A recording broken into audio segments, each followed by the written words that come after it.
Boa noite a todos, muito prazer, muito obrigado a todos que vieram. Essa é a minha estreia nesse palco, viu, gente? Então, por favor, os deslizes, espero que não hajam, mas se houverem, perdoem. É com muita alegria que recebemos nessa noite 3 convidados para o debate desse filme lindo que nós acabamos de ver. Chamo aqui em cima a Marta Antunes, Sheila Costa e Geraldo Campetti. Pela próxima hora, eles responderão as perguntas feitas por vocês sobre o filme A Cabana.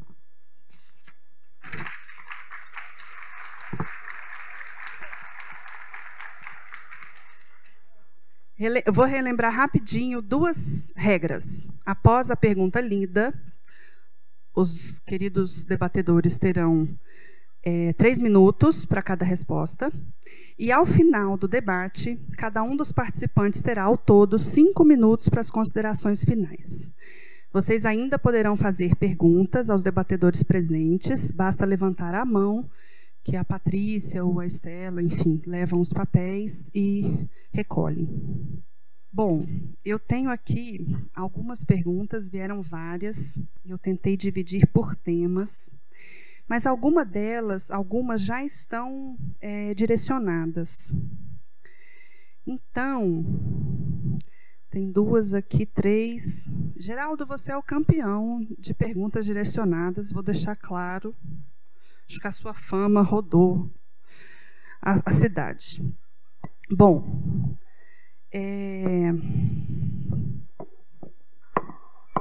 a primeira delas, a gente vai começar com o tema perdão.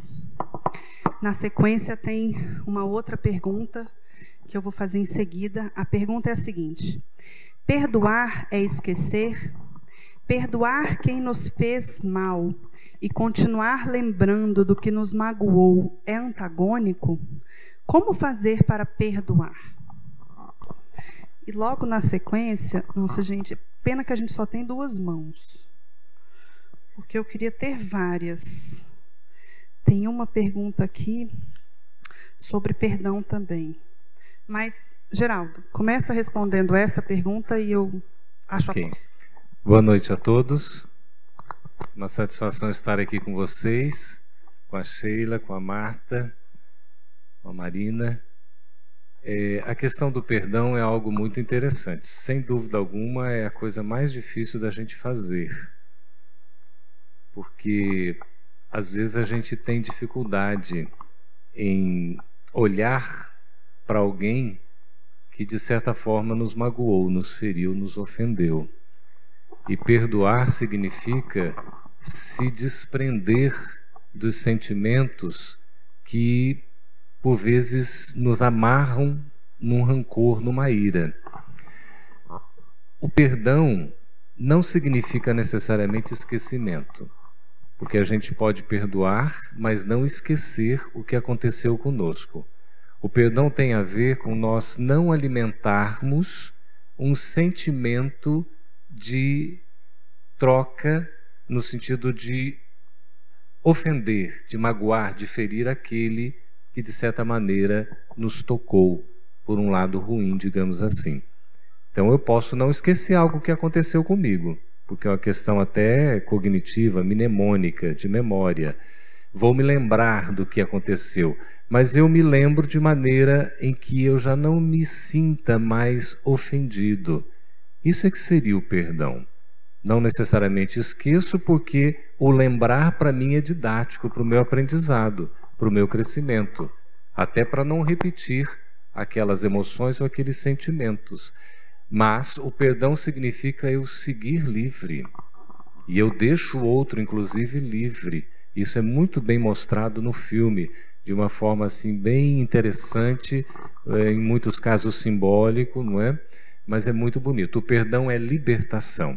Então, não nos preocupamos. Eu não esqueci, como tem lá o pai, né, quando na figura masculina, eu ainda estou com raiva. Mas perdoou e continua com raiva, porque o perdão é um exercício constante. Por isso que a recomendação de perdoar 70 vezes, 7 vezes, ou seja, o perdão ele é incondicional, é infinito. E é Sem dúvida alguma, o maior desafio que a gente tem é muito difícil perdoar. Mas a gente tem que começar a perdoar aos poucos. Não vamos também querer um perdão de remissão absoluta quando a gente ainda não pode dar esse passo tão completo. Vamos também considerar a nossa capacidade e a gente vai compreendendo o semelhante, vai o entendendo e gradativamente o perdoando também, porque nós precisamos igualmente de perdão. Antes da Sheila complementar a resposta, a outra pergunta sobre perdão diz o seguinte: quando saber qual a hora de se perdoar e seguir em frente? Queria complementar também, porque eu vivi uma experiência pessoal com relação a perdão muito interessante. Há umas décadas atrás, eu resolvi levar a sério a recomendação do Evangelho de perdoar 70 vezes 7 vezes. Aí eu, didaticamente, peguei um caderninho e comecei a escrever o nome de todo mundo que me magoava e comecei a contar quantas vezes a pessoa tinha me magoado, porque o meu propósito era, chegou em 490, acabou. E é claro que eu deixei essa ideia de lado, né? Graças a Deus, joguei o caderninho fora, porque é muito bobo, né, a gente fazer isso. Os 2 ingredientes básicos do perdão são a compreensão do fato e da pessoa que estão envolvidas, né, naquela situação, como aconteceu ali no filme, né? Ele se encontrou com o pai, ele compreendeu que ele também tinha sido vítima, entrou numa outra região que já não permitia mais essas contagens, né? Quantas vezes ele me bateu, quantas vezes ele bateu na minha mãe, quantas vezes ele me ofendeu. E o outro ingrediente é a retirada do peso emocional daquele fato. Então, nós costumamos dizer que as nossas memórias ficam armazenadas no nosso registro profundo, né? Na nossa consciência. Então, a gente não esquece nada. Viveu, está gravado. Agora, o que você sente com aquilo que viveu é o que pode ser modificado. E na hora em que a gente tem a retirada desse peso emocional pela compreensão, aí o perdão acontece, né? É a hora em que você compreende que todos nós estamos em trajetória, todos nós somos espíritos imortais em elaboração da sua consciência profunda e que não adianta a gente tentar tirar alguma coisa que ainda não está na hora de ser dada, né? Então, se a gente conseguir manter a memória do fato, porque é aprendizado e o nosso perispírito não é apagável, né? Tem hora que a gente chega ali no arquivo, seleciona e deleta, apaga o arquivo. O perispírito não deleta nada, é indeletável tudo que a gente vive. Mas a gente pode retirar o peso emocional pela compreensão de que todos nós estamos em caminhada. Ainda na linha do perdão, tem uma pergunta aqui direcionada a você, Sheila. Se perdoar dos erros cometidos é uma forma de cura? Com certeza. Porque o filme inteiro mostra isso. A gente veio aqui para curar você. A gente não veio para limpar a barra do seu pai, nem do assassino, não. A gente veio aqui para curar você.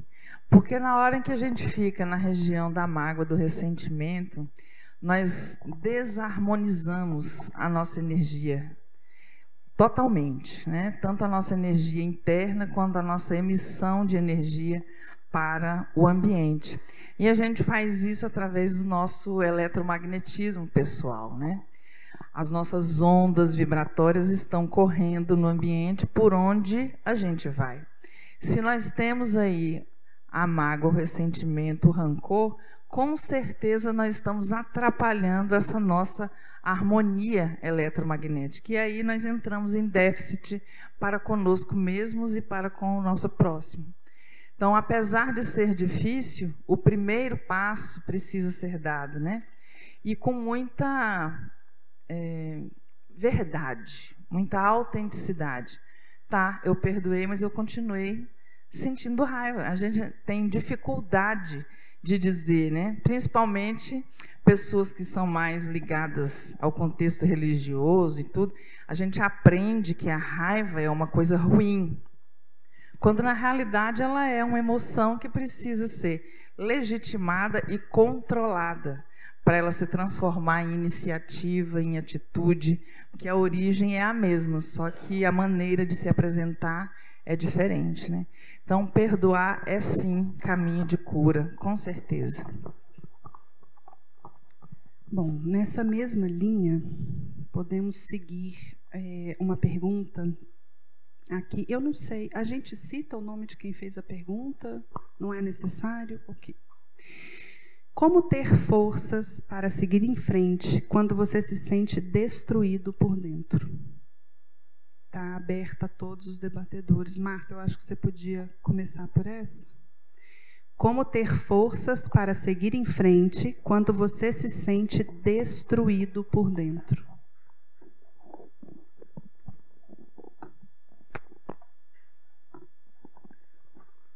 Eu creio que a gente deve esquecer uma proposta que eu vou fazer. Vamos esquecer a palavra perdão. Você te conta que ela não existe. Vamos deixá-la congelada de lado. Quando a gente é criança, quando nós nascemos, nós aprendemos na família, na escola, depois mais tarde no relacionamento. Perdoar, tem que perdoar, mas ninguém fala como perdoar. O problema todo é esse, a origem de tudo não é se é perdão ou não. Mas, então vamos deixar a palavra perdão um pouquinho de lado, congelado no tempo. E acontece que quando são fatos mais simples que acontecem na nossa vida, ou que nós magoamos, ou que nós somos magoados, tudo pode passar, tocar o barco da vida, caminhar para frente. Agora, acontece que existem mágoas profundas. Existem dores profundas, capazes de tornar a pessoa insana, da pessoa se desestruturar psicologicamente, ainda que essa pessoa seja uma pessoa boa. Então, nesses casos extremos, como foi o caso aqui da história, do filme, não é uma relevar, passar por cima de qualquer maneira. Então, a pessoa se sente destruída por dentro, psicologicamente, mesmo que os valores dela sejam um espírito bom, como era o caso dele. Mas veja a história familiar dele, ele foi uma pessoa que sofreu abuso. Não foi um abuso de palavra, de gritaria, essas coisas banais, foi abuso sério, agressão com a mãe e o pai para com ele. Então, a gente começa a falar que tem que perdoar, a religião diz que tem que perdoar, o evangelho fala 70 vezes 7, de uma maneira simbólica. Mas o que é a causa de tudo? É porque nós estamos magoados, nós estamos feridos, nós estamos como um animal magoados. Então, vamos pensar não em perdão. Como é que eu trabalho essa mágoa? Como é que como é que eu saio dessa prisão da dor, do círculo vicioso? Obviamente que eu sozinho não faço. A religião, às vezes, religiões tradicionais, como que é expressa no filme, que é demonstrada no filme, também não resolve. Porque como é que a gente vai trabalhar uma fé? A fé que eu estou muito machucada, eu estou muito ferida, eu não consigo lidar com esse entendimento. Como é que Deus deixa que eu sofra tão profundamente?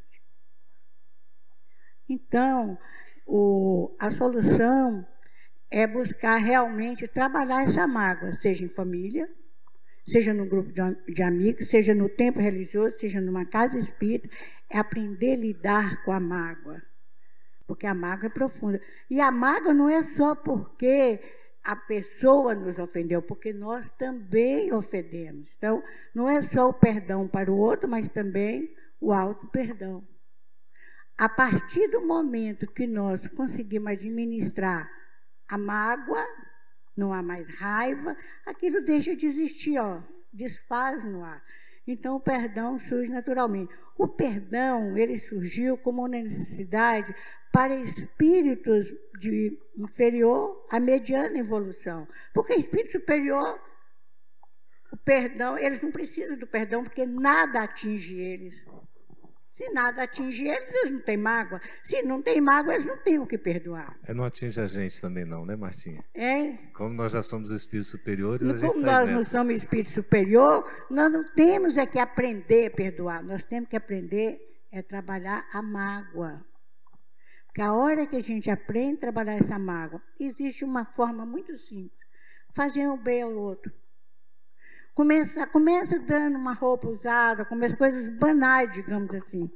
E nós começamos a nos envolver numa onda positiva tão grande, que a gente começa a ver a miséria da vida, e começa a ver que a nossa miséria é muito pequena, apesar de ser tão degradante, como foi relatado no filme. É trabalhar a mágoa. Aí o perdão surge naturalmente. Querem complementar? Estava me recordando aqui, esse debate vai estar disponível no canal YouTube da FEB TV, ok? Para quem quiser assistir depois, à vontade. Estava me recordando, Marta falando, a Joana de Ângeles nos apresenta um roteiro para como a gente se libertar do sofrimento. E esse sofrimento geralmente é decorrente de mágoa, né? Que a gente guarda, que a gente se toca. Ela diz assim, o primeiro passo seria a gente considerar o outro digno de ser amado. O primeiro ponto é a gente considerar o outro, a outra pessoa, um ser que merece ser amado. Assim como também nós desejamos ser amados, o outro é digno de ser amado. O segundo passo ela coloca como sendo enxergar no outro o que ele tem de bom. Porque normalmente a gente enxerga também no outro só coisa ruim, não é? Ou pelo menos vê aquilo que não é tão assim, digamos, né, como qualidade positiva. Então, aprender a enxergar o lado bom das pessoas. A terceira etapa que ela coloca é exatamente essa, da gente não guardar mágoa diante das ofensas que a gente recebe. É uma forma da gente se libertar do sofrimento. Porque enquanto a gente não perdoa, a gente fica sofrendo, não é? Porque nós estamos presos. E o perdão não é propriamente um ato isolado, ele é um caminho, é um processo, como o filme mostra todo um processo. Não sei se vocês entendem assim também. É o processo para ele ter condições de efetivamente perdoar. E o último passo que a Joana coloca é novamente o amor. Que nós todos devemos nos amar uns aos outros. É tão interessante. O primeiro ela diz, olha, tem que ser digno de ser amado. Aí no último passo ela fala, a gente deve amar efetivamente. É só uma contribuição. Essa pergunta está aberta a todos e eu vou já falar 3 perguntas, porque elas estão na mesma linha. Por que, mesmo sendo espírita, ainda sentimos dúvidas quanto ao processo de desencarne? Em situações delicadas, como a exposta no filme, a fatalidade é uma escolha do espírito?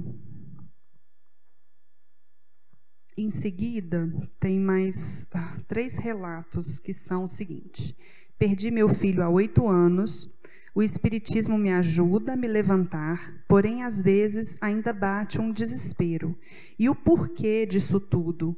Quero saber se algum dia deixarei de sentir isso. Em seguida, tem a minha filha... Vamos seguir com essas 2, que as outras 2 estão linkadas também, que é sobre o desencarne. Quem quer começar? Sheila, Marta, Geraldo? Primeiramente, é importante a gente identificar que lidar com o sentimento de perda é uma das coisas mais doloridas, né, para o ser humano.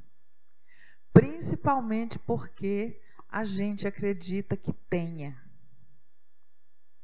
E por isso a perda dói tanto, né?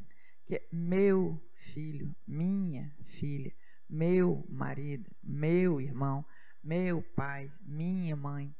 Quando na realidade os espíritos não se pertencem uns aos outros, né? Nós não somos proprietários de ninguém. Nós estamos convivendo mais proximamente com alguns num espaço de aprendizado mais restrito, que é a família, depois num outro mais amplo, que é a comunidade. Mas nós não somos de ninguém. Não no sentido de que nós possamos ser irresponsáveis, né, com os nossos relacionamentos, porque essa frase ninguém é de ninguém já virou justificativa para muita coisa. Mas não é essa a ideia que nós queremos colocar aqui. Mas é o fato de que desencarnar, seja de qualquer forma, não é bem uma fatalidade, é uma possibilidade. Porque se fosse uma fatalidade, o assassino seria o instrumento da fatalidade, então ele não teria responsabilidade nenhuma.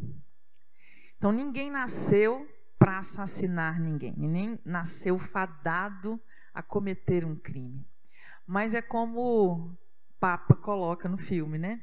Embora eu permita essas coisas porque meus filhos são livres, isso não significa que eu as causei, né?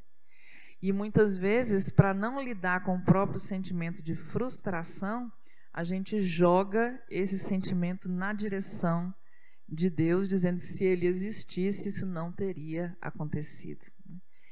E muitas vezes, esse sentimento de perda dura tanto tempo que parece que ele nunca mais vai acabar. Mas vai, porque nós não ficamos parados no mesmo ponto. Todos nós temos a nossa cabana para visitar, porque lá foi que aconteceu o bloqueio, né? Então a gente retorna, a gente resolve e volta para a vida. E por mais tempo que tenha decorrido, diante da eternidade, isso não significa muita coisa, né? A dor é muita, mas o consolo com certeza chegará.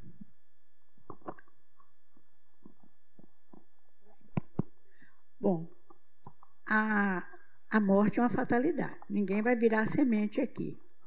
Agora, voltaremos várias vezes, já morremos, não sei, o corpo físico é que morre, o espírito não morre.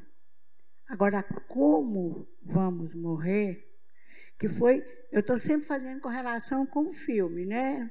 Relacionando com o filme. Foi muito sutilmente, muito de leve, passou a ideia, está muito sutil mesmo, a ideia de causa e efeito. Mesmo que essa ideia de causa e efeito, ela também muito sutilmente perdoa, porque quando o seu pai maltratar, você é juiz, você está julgando sua filha, seu filho, quem que vai para o inferno, quem que vai para o céu, o seu pai que era mau, então ela mostra que aquela pessoa era má, ou era má, ou realizou atos ruins, porque ele tinha um passado. O avô dele era uma pessoa violenta, possivelmente o bisavô devia ser, e a coisa foi criando uma relação que se perpetuou. Certo? Mas mostra também, quer dizer, que tudo era causa e consequência. Ele agredia porque ele foi agredido, aí vai mostrando. Então, por isso, chamava o personagem principal para prestar atenção nas causas que estavam gerando aquele comportamento. Um processo educativo e não é fácil quando nós estamos envolvidos pela emoção do sofrimento. Agora, quando a gente passa a ver que a vida continua, que há uma perspectiva, toda religião fala que todos nós sobrevivemos à morte do corpo, somos espíritos imortais. O que diferencia uma religião da outra é que eles não explicam como é a vida do lado de lá, ou vai para o céu, vai para o inferno, condenado eternamente. Nada a ver que ele, o ator, personagem principal, ele reagia sempre com essa dualidade, céu e inferno, céu e inferno. Não compreende que o inferno ele já estava vivendo. Quando ele abriu mão do que tudo de bom que ele tinha, a esposa, os outros filhos, para ficar fixado numa coisa. Então, além da lei de causa e efeito, está falando que não é que justifica aquele atentado que ocorreu com a filha, porque ele houve um livre-arbítrio, era uma pessoa altamente perturbada, não era uma pessoa mentalmente perturbada. Não era senhor dos seus atos. Agora, por que aquela garota e não a outra teve que passar por aquilo? Por aquela agressão? Aí é que se manifesta a lei de causa e efeito. Mas a lei de causa e efeito é justiça e é amor. Então, notem vocês que quando ele viu que a filha continuava bem, estava bonita, estava num lugar maravilhoso, segundo a interpretação do escritor, ela não podia vê-los, nem ele podia vê-lo, ela podia só senti-lo. Foi aí que ele começou propriamente a mudar, quando ele teve a certeza que a filha dele estava bem. Porque até então ele ainda estava brigando com Deus, que Deus que era o culpado de deixar tudo aquilo. Então, nós que já perdemos entes amados, nós temos que mudar essa palavra de perder, porque nós não perdemos eles, na verdade nós ganhamos. Com essa mudança de estágio evolutivo, eles estão bem, eles estão felizes, e a vantagem é que nós sabemos que eles podem nos ver, podem falar conosco, nós podemos falar com eles o tempo todo. Mas não existe perda, existe ganho, porque eles de amigos aqui, entre eles passam a ser os nossos protetores, nossos grandes amigos da nossa grande família espiritual. Assim, eu estou hoje, né, numa personalidade masculina. Fica muito difícil falar dos sentimentos femininos, mesmo porque, via de regra, não é que a totalidade, nós homens somos um pouco menos sensíveis, digamos assim, do que as mulheres. É por isso que as mulheres estão bem avante, né, bem mais evoluídas do que nós nesse sentido da sensibilidade. Então, para a mãezinha que fez essa pergunta, eu tenho ouvido de algumas mães, né, vocês são mães e tal, é tão difícil porque enquanto não estavam mães, tinham uma sensação com relação à morte. A partir do momento que tiveram os filhos ou as filhas, aí começaram a ter um certo temor, entre aspas, da morte, ou sentimento de perda com relação ao filho, porque fazem de tudo para não perder o filho. E essa compreensão que a Marta está colocando, né, e que a Sheila colocou, é muito de perda com posse e tudo, mas é de sentimento que a gente ainda tem. Então, o que a gente tem que buscar? É um esforço de sempre lembrar desse ente querido que partiu com uma saudade saudável. Toda vez ele falava depois com o pai, né, o pai, uma figura masculina, que tudo isso é simbólico, né, Deus é pai e mãe, enfim, colocou perdoa, perdoa. Ele então dizia como se fosse um mantra. Então é mais ou menos isso. A gente no dia a dia também, quando bate aquela saudade, não deixemos nos envolver pela inconformação, mas compreendamos que Deus, no seu amor, faz tudo que é da maneira correta. E sobretudo nós que temos conhecimento da lei de causa e efeito com a reencarnação, né, Martinha? Porque acrescenta a reencarnação. Imagina se ele tivesse aqui no filme, o diretor, o autor, enfim, do livro, a visão da reencarnação, como isso poderia se ampliar. O filme já é lindo sem necessariamente essa visão mais direta, não é? Então é uma questão de cultivar o amor, a saudade saudável em cada dia, não é? E trabalhando sempre com gratidão. Geraldo, nessa linha tem uma pergunta endereçada a você, e aí Marta quer completar também, mas é na mesma linha. Podemos atribuir a morte de Missy e todo o sofrimento decorrente desse fato como consequência, ação e reação, do grave fato cometido pelo Mac, o personagem principal, em relação ao seu pai? Entrando na linha da causa e efeito. É muito difícil atribuir assim que isso foi taxativo, mesmo porque a lei de causa e efeito, que nos é apresentado pelo Espiritismo, com a lógica que o Espiritismo nos oferta, não é a lei de ação e reação. A lei de ação e reação nos diz assim, a cada ação tem uma reação. Se eu faço uma coisa, eu vou receber aquilo em troca. Então, se eu fiz o bem, eu recebo o bem. Se eu fiz o mal, eu recebo o mal. Não existe o mal na lei divina. O mal é uma criação humana. Achei tão bonito isso no filme, é lindo, é muito profundo realmente, porque o mal só existe porque nós, seres humanos, o alimentamos, diferentemente do bem, que vai existir independentemente da nossa alimentação, não, porque o bem é divino. Então o bem está nas leis de Deus, o mal não está. Só que Deus se utiliza do próprio mal para gerar o aprendizado, o amor, não é? O bem naqueles que acabam praticando, se desvirtuando do caminho certo. Então, assim, não podemos ser taxativos para dizer que foi. Agora, existe a lei de causa e efeito que atua naturalmente a gente assume a responsabilidade, e é muito difícil separar a responsabilidade de uma consciência de culpa ou de um sentimento de compaixão, de autocompaixão. É que Joana nos explica, às vezes a gente se sente assim, né, muito compadecido de nós mesmos. Não é que não devamos nos amar ou nos auto-perdoar, mas a gente não pode ter aquela compaixão exagerada a ponto de um sentimento de autopiedade que nos inibe. Eu sou um coitadinho, não dou conta de fazer. Ou, por outro lado, ficar com consciência de culpa, né? Eu me sinto culpado porque eu cometi um erro, vem um remorso, eu fico me cobrando e não consigo também deslanchar. Como ele tinha isso, ele precisou voltar ao ponto de origem, o ponto causal de todo o problema, simbolicamente, ocorreu então na cabana. Foi por isso que ele vivenciou toda a experiência lá, não é, Marta? Eu gostaria de dizer o seguinte: nós somos governados realmente pela lei de causa e efeito. É como diz, não cai uma folha sem que Deus tenha conhecimento.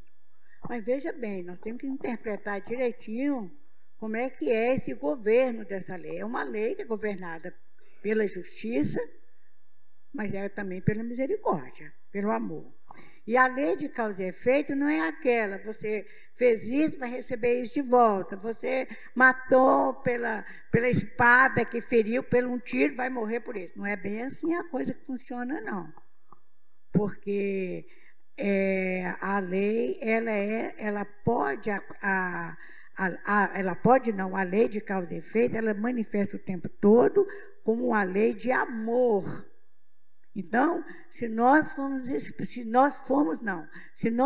espíritos endividados, temos uma dívida, cometemos um ato contra a lei divina, pequeno ou grande, cometemos um ato contra a lei divina, nós violentamos essa lei. Então, nós criamos o quê? Uma dívida. Criamos uma dívida, nós temos que resgatar essa dívida. Porque o outro não criou, ele vai prosseguindo. Mas como que nós vamos resgatar essa dívida? Pode ser pelo sofrimento, por expiações dolorosas, ou pela lei do amor, fazendo bem. Quando a pessoa começa a agir com um pouco mais de raciocínio, de lógica, ela começa a praticar o bem. E o que eu queria complementar aquela hora é que quando a pessoa faz a opção pelo bem, ela perde o apego e o sofrimento.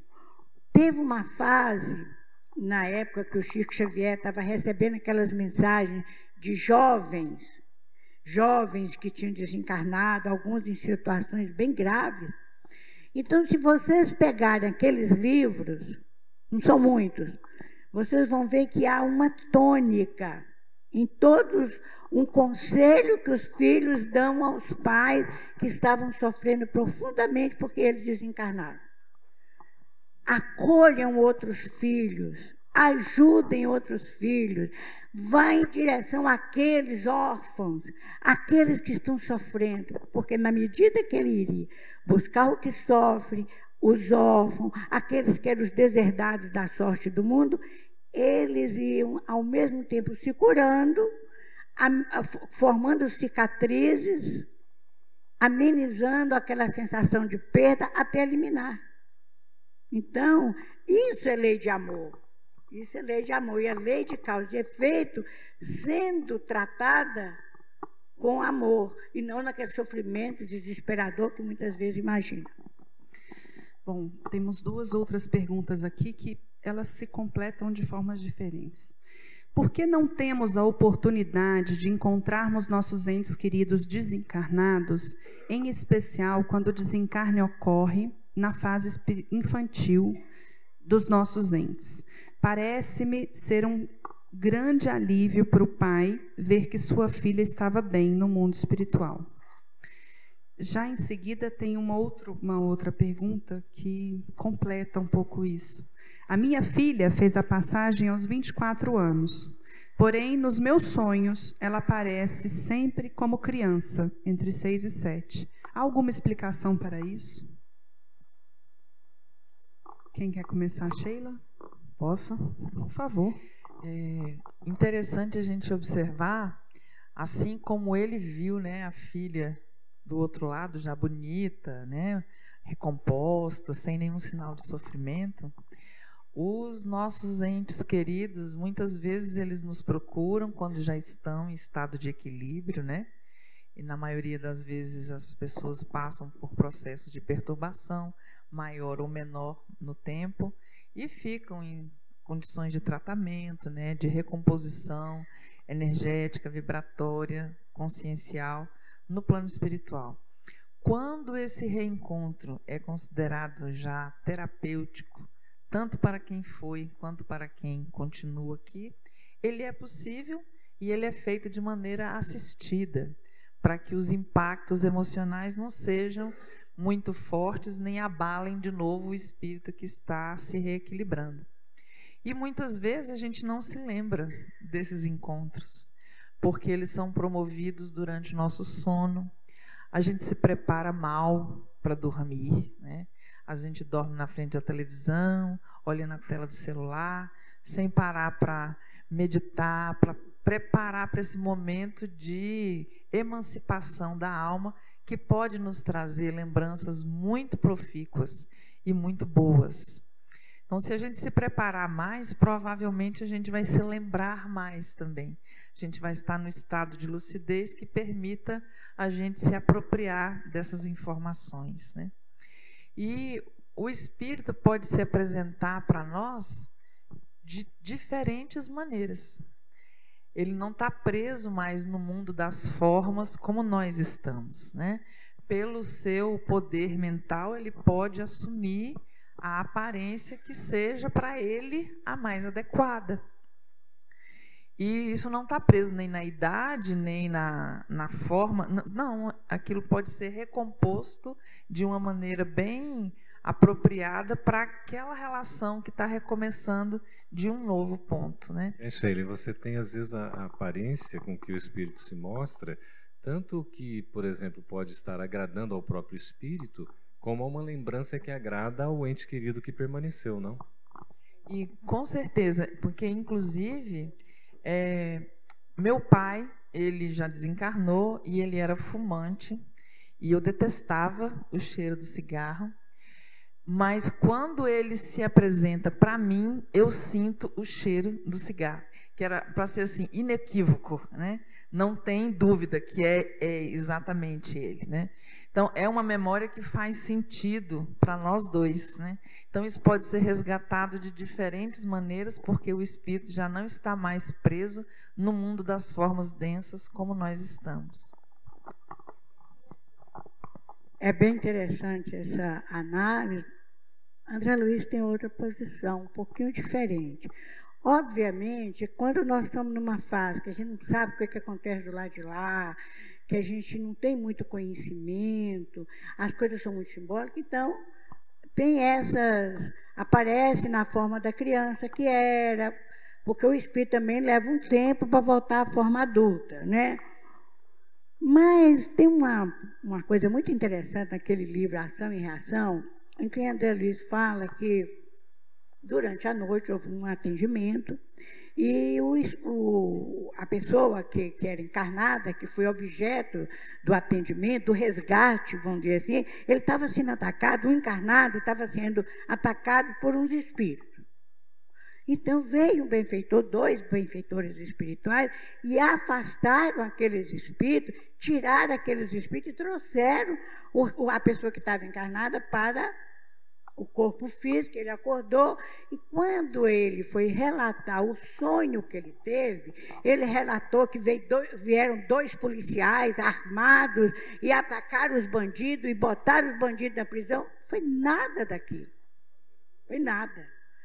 Quer dizer, não tinha soldado, não tinha policial, não tinha arma, não tinha prisão.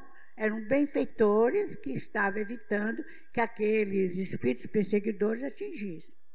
Mas por que isso? É que quando nós acordamos, nós entramos no estado de consciência, é o chamado simbolismo. Então, na verdade, nós encontramos com os nossos parentes, se era uma criança, se ela ainda está na fase infantil, do lado de lá está voltando ao estado adulto, vamos encontrar como criança. Mas se tiver adulto, nós vamos encontrar no estado adulto. Mas quando nós voltamos, como ainda nós não entendemos, nós entramos na fase do simbólico. Do simbólico é o consciencial. Então, a gente compara, por exemplo, vou dar um exemplo bem banal. Essa noite eu sonhei com uma cobra. Vão jogar na loteria que eu vou ganhar dinheiro. São simbolismos, são arquétipos que Jung fala do inconsciente. Quando você volta, mas existe uma maneira muito fácil, quem fez essa pergunta. Você, na hora que for dormir, 1 dia, 2 dias, logo vai, fala assim, eu quero ver minha filha ou meu filho, tal como ele se encontra, e lembrar, quando eu acordar. Você dá uma ordem para si mesmo. Isso é como psicanalistas e alguns psicólogos fazem.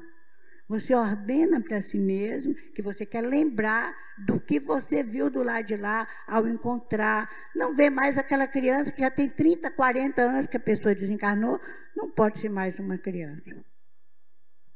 Diga para você mesmo, eu quero encontrar com meu filho, ou com minha filha, meu pai, meu irmão, como ele se encontra no plano espiritual. Eu quero lembrar disso.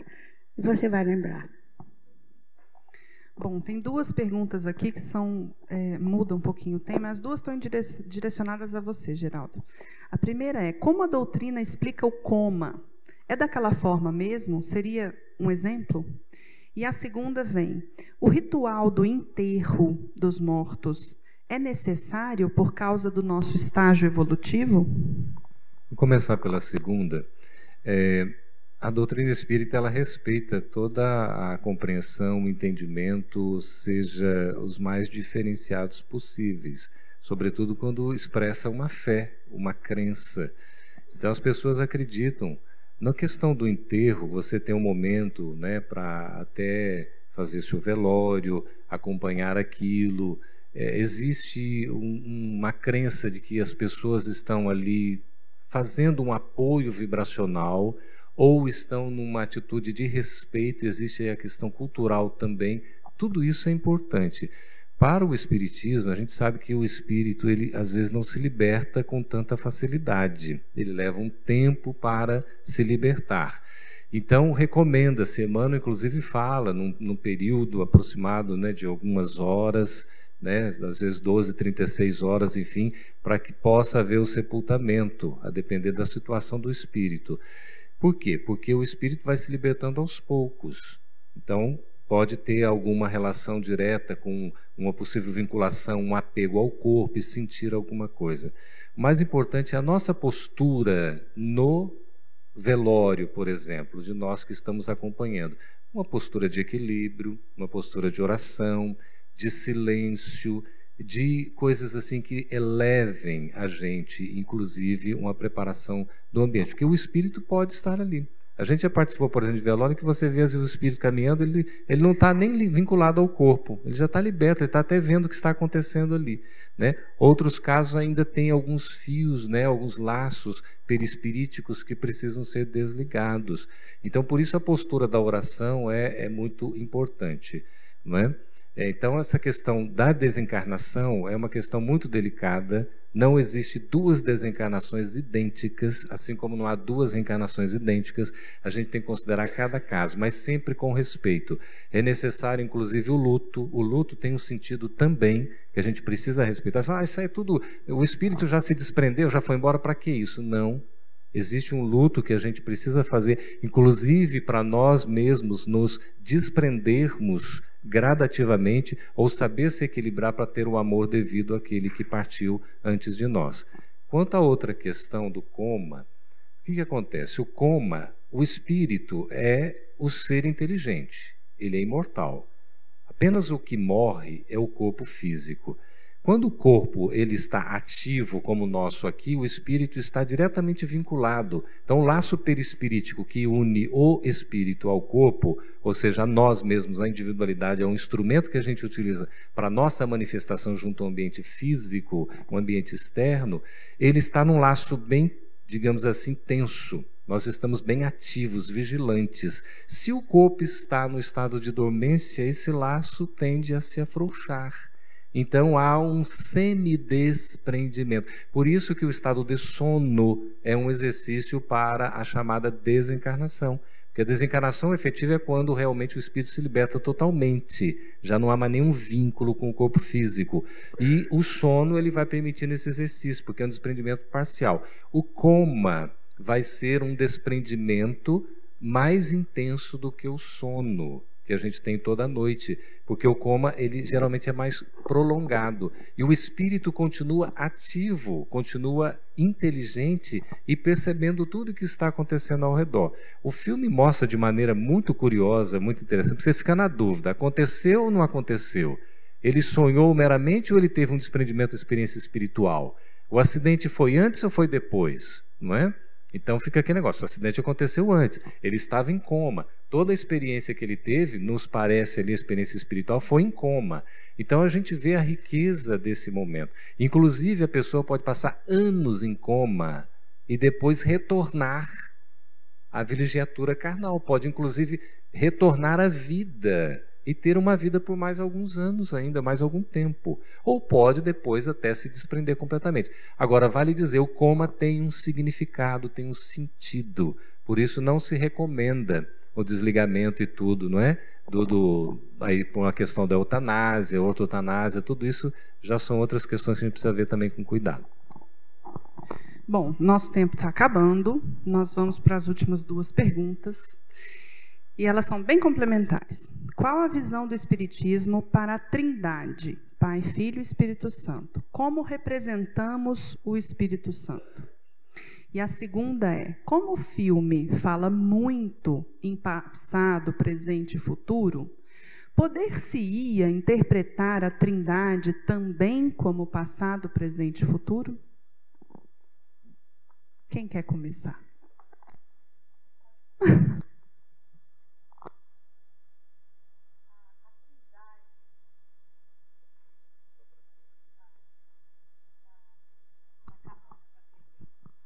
A Trindade é um aspecto da teosofia cristã, da teologia cristã. Ela é, ou seja, é uma fórmula que foi criada baseada nas explicações orientais. Isso nasceu no Oriente, que havia a Trindade divina, né? Brahma e outros deuses. Foram símbolos que foram herdados antes da tradição hindu, foram herdados do politeísmo, que havia essa trindade. Os três principais deuses, nós temos essa tradição politeísta, depois algumas religiões, como a mais antiga delas, que é a hindu, que absorveu essa trindade. E quando foi constituída a religião cristã, não os primeiros cristãos, mas quando foi criada a monarquia papal, foi quando criada a Igreja Católica, ela adotou a Trindade divina. Emmanuel explica isso muito bem a Caminho da Luz, está bem explicado lá. Leon Denis também explica isso. Mas, então, ali tem um momento que ele, no filme, por isso que a gente vê um viés de uma religião que tem uma teologia, né, de culto externo, a gente percebe. Foi a grande crítica quando foi lançado o livro, acabando, eu li o livro. O filme saiu recentemente. Houve muitas críticas de religiosos, inclusive religiosos não cristãos, e mesmo entre alguns cristãos, porque eles apresentavam essa trindade. E, ao mesmo tempo que apresentava essa trindade, havia assim, uma certa... Na época do livro, foi falado que a mulher é mais fraca, é mais frágil, aquela coisa. O homem... Então, havia muito assim, ocorreram muitas manifestações, e foi um livro que, ao mesmo tempo que foi elogiado, foi muito criticado também. Mas foi por causa desse viés teológico, que a gente tem que separar, tem que tirar o espírito da forma, da aparência, da letra. Então, uma hora ele fala que um era o passado, outro o presente, outro era o futuro, um era mulher, outro era homem. Então, na verdade, aquele simbolismo da Trindade, que é Deus e Espírito Santo, o Espírito Santo, Deus, Espírito Santo e Jesus. Pai, Filho e Espírito Santo. Não, tem hora que no filme você vê a confusão nítida entre Deus e Jesus. Você vê nitidamente, tem momentos assim que você vê que ele está se referindo a Jesus, ao Filho, mas ele está falando a Deus. E tem hora que ele está falando de Deus, o Criador Supremo. Tem hora que ele está falando só de Jesus. E o Espírito Santo, na verdade, seria aquele Espírito que estaria, que vamos dizer assim, algo intermediário. Eu não vou nem dizer alguém, porque ali ele personifica Deus em pessoas. Mas personifica em pessoas, ficou uma redundância, mas está personificado. Então o Espírito Santo seria aquele dom sublime, o intermediário entre Deus, o Criador, e os homens representados pelo Filho, que é Jesus. Mas, na verdade, a gente sabe que Deus é Deus, Jesus é Jesus, e todos nós somos, usar a palavra entre aspas, batizados pelo Espírito Santo. Porque nós somos deuses, porque filhos de Deus, o próprio Cristo falou. Nós temos os dons divinos. Agora não temos muito não, estamos rachando, mas no futuro teremos. Esse que é Deus, Espírito Santo. Aquilo ali é uma interpretação teológica. E eu imagino, para fechar, que o filme é bom justamente por isso, porque ele é uma transição. Vocês imaginam uma pessoa que acredita todas aquelas manifestações de culto externo, que está falando diretamente com Deus, sem intermediário, todas essas coisas, que Deus é um ser humano. Chegou a perguntar, eu pensei que você tinha barba. Não sou Papai Noel. Mas, então, para a pessoa entender que a vida continua, que temos uma lei de causa e efeito, que existe uma lei de amor, é uma transição entre esses conceitos para um conceito mais independente, mais à frente, que felizmente o Espiritismo veio trazer. Isso não é fácil. O mérito desse filme e do livro foi esse, de chamar a atenção para essas coisas que o próprio autor ele não soube ir a fundo, ou não pôde ir a fundo, porque ele estava dirigindo para uma comunidade religiosa específica. Bom, eu li muito sobre esse filme na internet. Agora eu vou dar uma de debatedora aqui, falar minha experiência. Não, brincadeira, gente, está no finzinho. Eu li muitas críticas sobre esse filme, muitas coisas sobre esse filme, mas a melhor crítica foi o seguinte: isso é uma obra de ficção e, como tal, não tem compromisso nenhum com religião A, B ou C. Mas, por ser uma obra de ficção que faz com que as pessoas pensem, reflitam e elevem seu pensamento para um lugar melhor, ela tem muito valor, né? Porque a gente vê tanta coisa aí que se perde, que te leva... É só para passar o tempo, vamos ver um filme, distrair, passar um tempo, e que não te agrega nada. Você passa aquele tempo, mas você não cresceu. Eu acho que esse é um filme que, de uma forma ou outra, ele sempre faz com que todos cresçam, de alguma forma. Tem um momento que no próprio filme a gente vê a questão da religião, né? É Jesus falando nesse momento, né? Jesus se aparece na figura do jovem. A religião dá muito trabalho, porque exatamente são as interpretações. Aí é Deus que aparece na figura da mulher e do homem, né? Deus, para nós, o Espiritismo, muito claro, é o Pai, não se confunde com o Filho, que é Jesus, e não se confunde com o Espírito Santo, né? Nós interpretamos o Espírito Santo como sendo esses espíritos protetores, né? Quando a gente vê o anúncio do Consolador prometido lá no capítulo 14 de João Evangelista, está lá, algumas traduções colocam, né, que Jesus, ele fala, e vos mandarei o Consolador, o Espírito da verdade. Algumas traduções até colocaram o Espírito Santo para tentar puxar para um outro lado. De qualquer maneira, a gente tem esses espíritos, amigos, protetores que nos orientam, talvez nessa interpretação do Espírito Santo como essa trilogia. Eu achei a simbologia muito bonita, apesar das limitações que a gente pode entrar em questões mais cognitivas, talvez ortodoxas, de explicações de religião A, B ou C, mas o sentido, a essência do filme que toca, para mim a palavra fundamental do filme é o amor.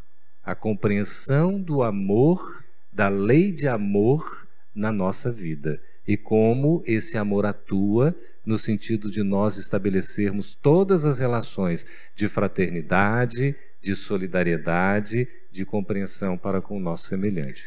Bom, meus amigos, nós chegamos ao fim. Eu quero agradecer a todos pela presença e queria abrir 5 minutos de consideração para cada um dos palestrantes. Quer começar, Sheila?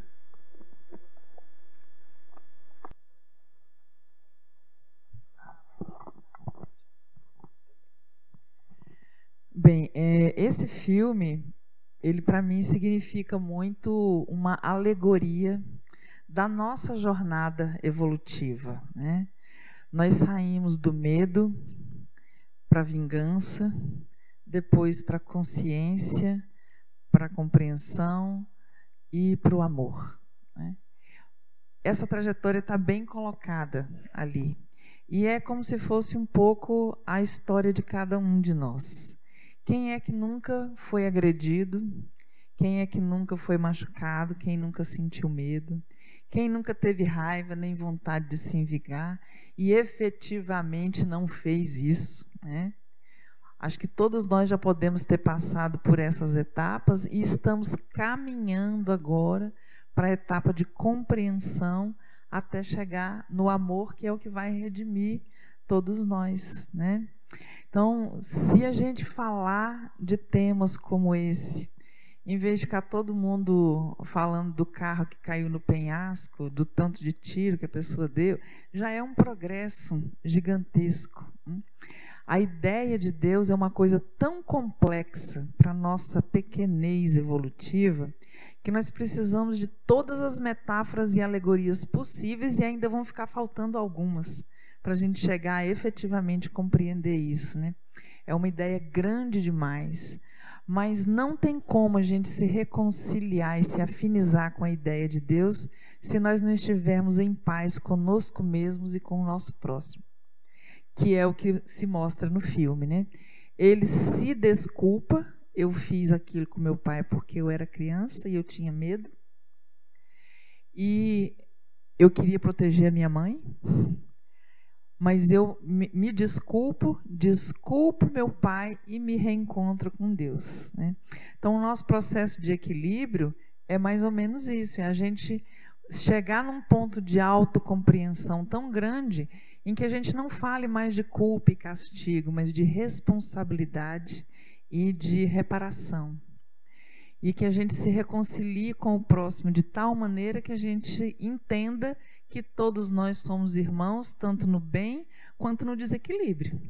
A gente está no mesmo barco, estamos no mesmo planeta de expiação e provas para fazer essa trajetória.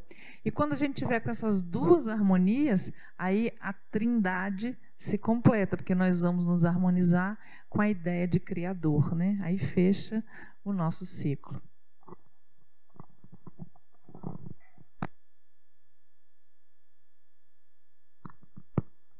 Olha, tem uma coisa no filme que eu fiz algumas anotações, porque uma criança de 10 anos foi com o pai e a mãe e o irmão de 14 anos assistir esse filme, Cabana. Então, é uma criança próxima a mim. Ela falou para mim que não, gostou do filme? Não, não gostei. Todo mundo gostou, o pai, a mãe e o irmão dela, de 14 anos. Mas por que você não gostou? E eu anotei isso aqui para falar com você. Ela disse que não gostou porque aquele filme fazia com que a indiana, suicidasse. Achei interessante. Ela falou para ela morrer. É a lenda que ele conta no começo, né? No começo, contando aquela história. Para quem não chegou no começo do filme. Eu anotei, quando ela me falou, e lembrei, anotei e trouxe para cá, que ela falou o seguinte, como é que ela falou para ela pular, para ela salvar? Aí eu falei, mas lá não fala. Aí o pai dela explicou para a filha, não, mas é porque ela tinha que salvar. Então, se eu tiver que salvar alguém, eu tenho que morrer? Então, veja bem, no filme a gente viu que aquela criança, a mais velha e o irmão mais velho não questionaram. Sabia que era uma lenda, que era uma ficção, é um faz de conta. Mas aquela criança, a pequena, ela não tinha idade para separar o que era um suicídio e o que era uma lenda, uma história qualquer. Então, você nota, foi um ponto, e isso também foi um dos pontos mais criticados no livro, porque subliminarmente estava falando, existem situações que você pode suicidar. Tá, subliminarmente. Existem situações, é uma lenda que eles falam que o autor não escolheu bem aquela lenda. Mas eu tinha anotado para trazer para vocês, e eu queria falar disso, porque às vezes é tanta coisa que passa que a gente se perde no detalhe. Mas conforme a pessoa que está assistindo, ela pode ter uma outra maneira de comportamento. Olha, eu posso ir porque eu vou salvar, eu vou fazer isso, eu vou dar uma de herói. Bom, feitas essas considerações, eu acho que o filme, no primeiro momento, quando a gente termina, ele fala, ele está falando do perdão. É a principal mensagem. Eu creio que não. Particularmente, eu creio que não. Eu creio que traz o diálogo sobre Deus para nós. Coloca no nosso colo o diálogo sobre Deus. Primeiro, para ele perdoar, ele tinha que confiar em Deus. Ele não confiava em Deus. Então, o filme todo confia, não julgue. Aprende a confiar, aprende. Então, é confiança em Deus. Quando nós passamos por muitas dificuldades na vida, nós estamos passando muitos desafios em nível individual e em nível coletivo, nós geralmente não confiamos em Deus. A gente reclama e acha que tudo está acabado, que tudo vai dar mal. Aí a gente começa a acreditar que vai vir um corpo celeste que vai destruir o planeta. É grande coisa, mas nós vamos continuar sobrevivendo. E por aí afora. Corrupção, tudo isso. Então, eu acho que traz o diálogo para Deus, mas não aquele Deus, né? Aquele Deus intocável, inatingível, Senhor dos Exércitos. Ele traz alguém que é profundamente bom, que ama a humanidade que ele criou, traz amor para essa humanidade, e ele mostra também que precisamos aprender a confiar em Deus. Se isso se chama fé, não interessa. Mas precisamos confiar em Deus. Porque na hora que confiarmos em Deus, nós vamos ver aqueles que nos atingiram, que fizeram mal conosco, mas virão contraparte. Deus vai nos colocar alguém, ou um livro, ou alguém, para nos mostrar a outra contraparte, a contraparte do bem, para que as nossas escolhas sejam mais corretas. Então, eu creio que esse filme, ele é válido porque ele traz o diálogo sobre Deus. Que nós não conversamos muito sobre Deus na nossa vida. Nós falamos que ele existe, mas não trazemos a discussão sobre Deus, que é bom e que merece a nossa confiança. Obrigada, Marta. Geraldo? Falar depois da Sheila e da Marta é complicado, né? Eu queria, inicialmente, encerrando as minhas palavras, parabenizar vocês todos aqui presentes, sobreviventes, não é? Pleno domingo, 10 e pouco da noite, vocês estão aqui, parabéns. Os que já estiveram também, parabéns. Enfim, depois os outros que vão acompanhar aí pelo YouTube, né? É muito bom, é um momento tão gostoso, né? Tão válido, tão rico, a gente falando de coisas boas. O filme, ele tem muitos ensinamentos, muitos simbolismos. A gente poderia conversar muito aqui, estamos explorando alguns pontos, né? Um ponto que me tocou demais, eu gostaria de encerrar assim, é quando ele estava com a sabedoria. Aquele momento é crucial, porque ali foi a demarcação. E no momento ele se sentiu o quê? Um julgador. A gente muitas vezes julga. Vocês concordam? Às vezes com pensamento, às vezes uma ideia que a gente tem, uma palavra que emite, uma ação, nós estamos julgando o outro. A gente não está concordando ou está achando que não é daquele jeito, é de outra forma, e a gente se impõe. E mostra muito claramente, quando nós temos que fazer uma escolha, não é nada fácil. Então, se coloque na posição de Deus, aquele exemplo. Vai ter que julgar os 2 filhos, os seres que a gente mais ama praticamente, né? São os filhos. E um vai para o céu, outro vai para o inferno, aquela figura teológica, enfim, mas de qualquer maneira, um é ser salvo, outro condenado. Como é que fica isso? Ou seja, eu quero o bem para um e quero o mal para o outro. E o simbolismo dessa cena, Geraldo, te interrompendo, ficou tão bonito, porque a cena era uma caverna, era tudo escuro. Exato. Era tudo muito escuro, e ele, como muito julgador e muito senhor da verdade, quando ele se curva à sabedoria e entende que ele não dá conta daquilo que não é para ele, faz-se a luz. Faz-se a luz. E é tão interessante que aí ele inclusive se coloca, né? Já que é assim, então eu me dou, me leve a mim. Isso é o verdadeiro amor. É o amor da gente se entregar em prol do outro, num ser que a gente ama. Nós vamos chegar a um tempo que, de fato, nós vamos entregar a todos, porque nós vamos amar a todos indistintamente. Então é muito bonito. E aí ele vê o exterior, né? Depois tem a oportunidade de ver a filha e tudo mais, tudo como conquista, porque ele foi se abrindo. Interiormente ele estava com sombrio, aquela cena do barco também, que começa a vir aquelas coisas, né? Aquele piche, aquela coisa toda, né? Sombria, era tudo como ele pensava, ele sentia, ele imaginava, é como ele estava por dentro, envolvendo culpa, julgamento, não é? Mágoa, tudo misturado ali. Quando ele começa a se libertar disso, aí ele vai enxergar de fato essa luz que está dentro dele, a luz, perceber a luz no outro e vai sentir o amparo. Nós nunca estaremos sozinhos na nossa trajetória, isso fica muito claro no filme, porque Deus estará sempre conosco, Jesus estará sempre conosco, e um amigo espiritual que nos acompanha, que endossa a nossa encarnação, também estará conosco. Tudo isso, meus irmãos, para que a gente seja feliz, porque Deus não quer o nosso sofrimento, nem o nosso sacrifício, Ele quer a nossa felicidade.